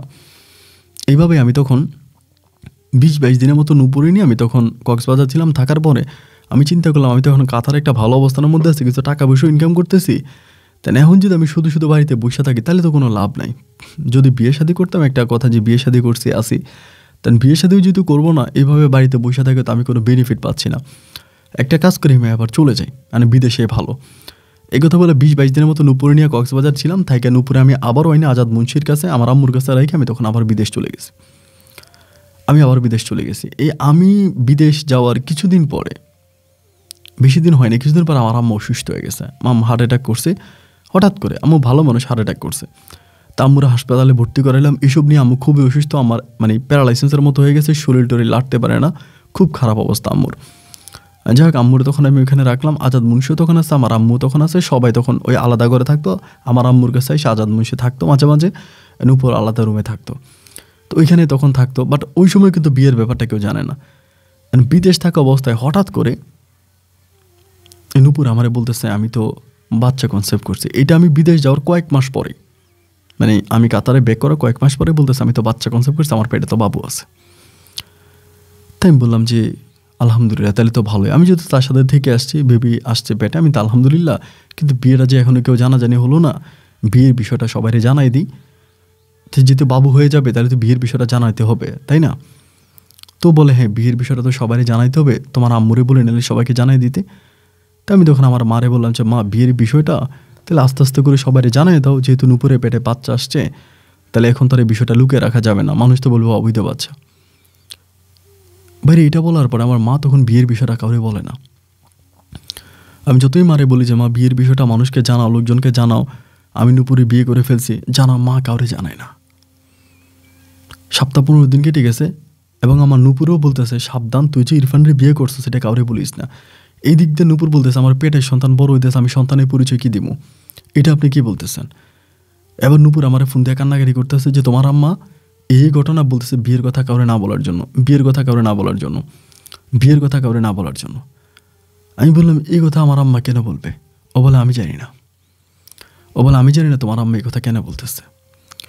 আমি বললাম যে দেখো, তুমি উল্টাপাল্টা কথা বললো না, তুমি ঠিক করে বলো আমার আম্মা এটা কেন বলে। ও বলে আমি কী করে বলো, তুমি তোমার আম্মারে জিজ্ঞাও। আমি আম্মারে জিজ্ঞেস করি যে আম্মা তুমি এই কথা কেন বলতেছো? আমার বাচ্চা বড় হইতেছে, বাচ্চা দুনিয়াতে আসার আগে এটা জানাজানি হইতে হবে না? এবার আমার আম্মা আমার হঠাৎ করে বলতেছে রে বাবা, আমি লোকেরে কি জানামু, তোর বউয়ের পেটে যে বাচ্চা আছে এটা তো তোর বাচ্চা না, এটা তো আজাদ মুন্সির বাচ্চা। আমি বললাম তুমি কি কইতেছো, তুমি কি পাগল হয়ে গেছো? আমার আম্মা বলে আমি পাগল হই নাই। তুই যদি বিশ্বাস না করস, তুই কেমনে পরীক্ষা করবি, কেমনে কেমনে নাকি এখন পরীক্ষা নিরীক্ষা করা যায়, তুই পরীক্ষা নিরীক্ষা করে দেখ, তোর বউয়ের পেটে যে বাচ্চা আছে ওই বাচ্চা তোর বাচ্চা না, এটা আজাদ মুন্সির বাচ্চা। আজাদ মুন্সি সবসময় তোর বউয়ের কাছে যাইতো, আমি দেখছি। আমি বলি মা এটা কী কো, তুমি এটা কী কো? আমার মা কয় হ, আমি মিথ্যা কথা কইতাছি না। তোর বউরে কি কি খাওয়াই আজাদ মুন্সি রাতে পাগল বানায় রাখতো, প্রতি রাতে আজাদ মুন্সি তোর বউয়ের কাছে যাইতো। তাই আমি বললাম মা তুমি এটা আমারে বললো না কেন? আমার আম্মা বলে আমি তোরে বলি না এই কারণে যে তোর সাথে যেটা হয়েছে এটা যেহেতু কেউ জানে না, এটা কেউ জানার দরকার নেই। আজাদ মুন্সি বিয়া করক নুপুর রে, তুই তোর সাথে যা হয়েছে এগুলো সব ভুলে যা, কারো কাছে বলিস না, যেহেতু সবাই ব্যাপারটা অজানা, এটা কাউকে বলার দরকার নেই। আমি বললাম মা তুমি এটা কী ধরনের কথা বলতেছো, এটা তুমি কী ধরনের কথা বলতেছো? আমার আম্মা বলে আমি যা বলছি তাই, আমি খুব তাড়াতাড়ি আজাদ মুন্সির সাথে নুপুরে বিয়ে দিয়ে দিব, তাইলে নুপুরে পেটের বাচ্চার পরিচয় আজাদ মুন্সি দিব। আর তুই আমার কথা বিশ্বাস না করলে আমি আল্লাহ 30 সিরফা করার মাথায় নিয়ে কইতে পারুম যেটা তোর বাচ্চা না, এটা আজাদ মুন্সির বাচ্চা। মা এটা তুমি কী কো, ও মা এটা তুমি কী কো? আমার আম্মা বলে আমি যা কইছি তাই। এর ভিতরে এবার নুপুরে চাপ দেওয়া শুরু করছে আমার মা, যেতে আজাদ মুন্সির কাছে বিয়া বয়। নুপুর তখন বলে আমার জীবন থাকতে আমি কোনোদিন এই বুইরারে বিয়ে করব না। আমার আম্মা যতই চাপ দেয়, নুপুর বলে না আমি বিয়ে করব না। এবার আমার আম্মুর চাপ সহ্য করতে না পাইরা নুপুর তখন এই পেটের বাচ্চা নিয়ে বাড়ি থেকে পালাইয়া যায়। পালাইয়া পুনরায় আমি নুপুরে যে বাসায় রেখে আসছিলাম চট্টগ্রামে, ওই বাসায় চলে আসে। ওই বাসায় নুপুর তখন আসে। থাকার পরে এরকম করে সময়গুলো কাটতে কাটতে আমি তখন বিদেশে কাতারে, নুপুরের ঘরে একটা মেয়ে সন্তান হয়। মেয়ে সন্তান হওয়ার পর আমার আম্মা সবসময় বলে এটা আমার সন্তান, এটা আজাদ মুন্সির সন্তান, এটা আমার সন্তান, এটা আজাদ মুন্সির সন্তান, এটা বলে। বলার পরে আমি তখন দেশে যাই। এটা বাবুটা আমার মেয়েটা হওয়ার পরে দেশে যায়। দেশে যাইলে পরে নুপুরা আমারে বলে যে তুমি বাচ্চা ডিএনএ টেস্ট করাও, আমারে বলে। আমি বললাম বাচ্চা না, আমি ডিএনএ কেন টেস্ট করাবো? ও বলে তুমি বাচ্চা ডিএনএ টেস্ট করাও। ও আমার পেশা দেয় ডিএনএ করানোর জন্য। তা আমি বাচ্চা ডিএনএ করাই, ওর প্রেশার পাইয়া আমি ডিএনএ করাই, নাহলে কিন্তু করাইতাম না। কিন্তু বাচ্চা ডিএনএ করানোর পরে যেটা হয় সেটা হচ্ছে আমার সাথে আমার বাচ্চা ডিএনএ ম্যাচ করে না। মানে মেয়েটার সাথে আমার, নুসরাত আমার মেয়ের নাম, নুসরাতের সাথে আমার বাচ্চার ডিএনএ মিলে না, মিলতেছে না। এই বাচ্চার ডিএনএ মিলে না কেন? আমার আম্মা নুপুর তখন বলে যে তোমার মা অবশ্যই আমার কিছু খাওয়াই আমার রাতের বেলা অজ্ঞান করে রাখতো এবং চালাকি করে তোমার বাপেরে আজাদ মুন্সিরে আমার রুমে পাঠাইতো। এটা তোমার মায়ের চালাকি। তুমি আমার বাড়িতে পাঠাইছো কেন? তুমি আমার গ্রামে পাঠাইছো কেন? আমি বললাম আমি তো জানতাম না এরকমভাবে। ও আমাকে বলে তুমি ইচ্ছে করে পাঠাইছো, এটা তোমার মা, তুমি, আজাদ মুন্সির প্ল্যানিং, আমি তোমাদের ব্যাকের নামে দিব মামলা। এই কথা বলে নূপুর হঠাৎ করে মানে ওর মেয়েটারে নিয়ে আমার মেয়েটারে নিয়ে চলে গেছে, আর যে বাসা থাকতো বাসা থেকে চলে গেছে। আমি তো কাতার থেকে গেছি মনে করেন ছুটিতে, তাহলে কই চলে গেছে আমি জানি না। আমি খবর লইতে আসছি এই জন্য গেছে ওই জন্য গেছে, কোথায় গেছে জানি। এই দিক দিয়ে আমার ছুটিও শেষ, আমি তখন এই পালায় টালায় কোনো রকম আবারও কাতারে চলে আসছি। এটা মনে করেন আপনার 18 সালের ঘটনা। আমি কাতারে আসার পরে খবর পাইছি ও কই আছে, আমি 19 সালে আবারও গেছি, তাও 2 মাস থেকে এসছে। ও আমার সাথে দেখাও করে না, কথাও বলে না, জাস্ট ফোনে কথা বলে। আমি 3 মাস থেকে আবারও আমি কাতারে আবার ব্যাক করছি। পরে করোনা আসলো, আর যাইতে পারলাম না। 22 সালে আমি আবারও গেছি, আমার মেয়েটা তখন বড় হয়ে গেছে। ওর কথাই সোজাও আমার কাছে আর থাকবো না, আজাদ মুন্সির কাছেও থাকবো না। মাইয়া বড় হয়েছে, মাইয়া ও গার্মেন্টসে চাকরি করে, মেয়ে বড় হয়েছে, ও মেয়েরে নিয়ে আসে। ও কারো সংসার করবো না, আমার কাছে যাইব না, আজাদ মুন্সির কাছেও যাইব না। তা 22 সালে আমি তখন এই পুনরায় আবারও কাতার আসি, আসার পরে এই পর্যন্ত এখন কাতারই আসি। কারণ আমার আম্মা বলতেছে তুই দেশে আসলে তোর আমি বিয়ে শাদী করামো, সংসার কর। কিন্তু ভাই কী সংসার করবো, কোন দিকে যাবো? আমার মনে আমি নূপুরের জীবনটা নিজের হাতে নষ্ট করলাম। ওই আমার এই বিদেশ পাঠাইছে, নূপুরের কারণে আমি বিদেশ আসছি। ও যদি চালাকি করে টাকা নিতে আমি বিদেশ আসতে পারতাম না। তাহলে আজকে নূপুরের এই করুণ পরিণতি, ও মাইয়াটারে নিয়ে গার্মেন্টসে চাকরি করে খুব কষ্টে জীবনযাপন করতেছে, আমি কেমনে বিয়ে করে সংসার করি? নূপুরে যত রকমের বুঝালাম আমি সব মেনে নিছি, তুমি আসো আমার সাথে সংসার করো, আমার বিয়ে করো। নূপুর আমারে বলেন না, আমি পারবো না, আমি পারবো না। কারণ আমার মেয়ে যেহেতু তোমার সাথে ডিএনএ ম্যাচ করে নাই, মিলে নাই, তার মানে তোমার মেয়ে না, অন্য কারো মেয়ে নিয়ে আমি তোমার সাথে সংসার করতে পারবো না। আর আমি কখন আমার মেয়ের ডিএনএ ওই আজাদ মহিষীর সাথে টেস্ট করাবো না। এই অবস্থার মধ্যে পড়ে আছি। এদিক দিয়ে মার বয়স হয়ে যেতেছে, মা মরার পথে। মা বারবার বলতেছে আমি তোর বউটার একটু দেখে যে তুই দেশে বিয়ে শাদী কর।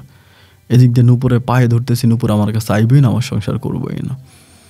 ভাই এই পরিস্থিতির মধ্যে কি করতাম? আমার কি আসলে অন্য একটা বিয়ে করা ঠিক হবে, নাকি নূপুরের জন্য অপেক্ষা করবো নূপুরের মোড কবে চেঞ্জ হয় সেই জন্য?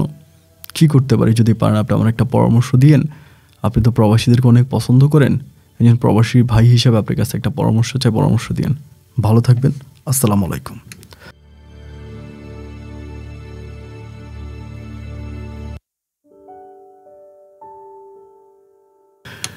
প্রিয় বন্ধুগণ, সবাইকে অনেক বেশি ধন্যবাদ এতক্ষণ পর্যন্ত আমাদের চট্টগ্রামের ভাই ইরফান হোসেনের জীবনের বাস্তব গল্পটা শুরু থেকে শেষ পর্যন্ত আমার মুখ থেকে শোনার জন্য। ইরফান এই মুহূর্তে কাতারে আছে, একজন কাতার প্রবাসী, এবং তার জীবনের পুরোটা গল্প আমাকে তাজ্জব করে দিয়েছে। এক দিক থেকে বলতে পারি যে ইরফান ভাই আপনি বিয়ে করেন, বিয়ে করে নতুন করে সংসার করেন, আপনি নূপুরের পিছনে থাকেন না। আবার একটা দিক মনে হয় যে নূপুর আজকে ইরফান যা করেছে, ইরফান যে পজিশনে গিয়েছে এটার জন্য নূপুরের অবদান, নূপুরে তাকে আজকে এই পজিশনে এনে দাঁড়া করিয়েছে। তা নূপুরের রাগ হলো এটা যে কেন ইরফানের আম্মা নূপুরকে গ্রামে নিয়ে গেল, কেনই বা নূপুরের সন্তান, এই নূপুরের পেটের সন্তান যে ইরফানের সন্তান না, এটা কেন ইরফানের আম্মা ইরফানকে জানাই দিল। মানে নূপুরের রাগ মূলত ইরফানের মায়ের উপরে, নূপুরের রাগ ইরফানের উপরেও না, ওই আজাদ মুন্সির উপরেও না। আর মায়ের উপরে রাগ করে সন্তানকে নূপুর শাস্তি দিচ্ছে, এটা হচ্ছে বড় কথা। আমি আসলে এই গল্পের সঠিক কোনো উত্তর দিতে পারবো না, স্বার্থপর বেঈমানের মতো বলতে পারবো না যে ইরফান ভাই আপনি বিয়ে করে ফেলেন। আবার এও বলতে পারি না যে ভাই আপনি নূপুরের জন্য অপেক্ষা করেন, তার মা কিন্তু মরতে বসেছে, ইরফানের মা মরতে বসেছে, মারা যাবে। এবং এই ভদ্র মহিলা তো জীবনে কিছুই পাইল না, না পাইল স্বামী এবং সন্তানও। তো সন্তানের ভালোবাসা যতটুকু পাইছে, সন্তানের টাকা যতটুকু খাইছে, তাও কিন্তু নূপুরের অবদানে। তাই এই গল্প নিয়ে আমি কোনো মন্তব্য করবো না, আমি আপনাদের কাছে ছেড়ে দিলাম। আপনারা যারা আমার গল্প শোনেন, আপনারা অনেক বেশি ইন্টেলিজেন্ট, অনেক বুদ্ধিমান, আল্লাহ তাআলা আপনাদেরকে অনেক মেধা দিয়েছে। আপনারা আপনাদের মেধা খরচ করে ইরফানের জন্য একটা সঠিক সিদ্ধান্ত আপনারা কমেন্ট বক্সে লিখবেন। লেখার পরে ইরফান হয়তো তার জীবনে একটা সঠিক সিদ্ধান্ত নিতে পারবে। ইরফান মুখে রাগ করে ওরে 2 বার নাকি তালাক দিয়েও দিছে, যেটা ইরফান বলল যে ও যেহেতু আমার কাছে আসে না, আমি বলছি যা তোরে তালাক দিয়ে দিলাম, তুই আমার বাবার কাছে বিয়ে বয়।